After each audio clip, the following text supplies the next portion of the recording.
दरम्यान अमेरिकेने आता मोज्तबा खामेनी यांच्यावर इनाम जाहीर केलं।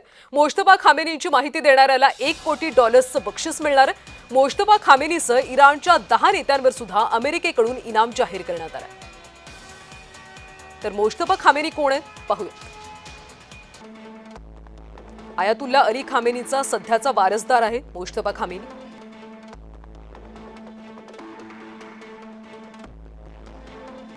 आयातुल्ला खामेनीचा दुसरा मुलगा। या युद्धामध्ये आयातुल्ला खामेनी याचा मृत्यू झाला होता। कट्टरपंथीय प्रभावशाली रणनीतिकार अशी ओळख आहे। 1980च्या दशकामध्ये इराण इराक युद्धामध्ये त्याचा प्रत्यक्ष सहभाग होता।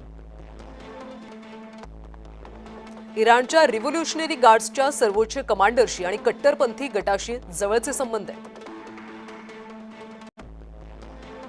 अधिकृत पद नसताना महत्त्वाचे निर्णय घेत असल्याने 2019 मध्ये अमेरिकेकडून कडक निर्बंध लादण्यात आले होते।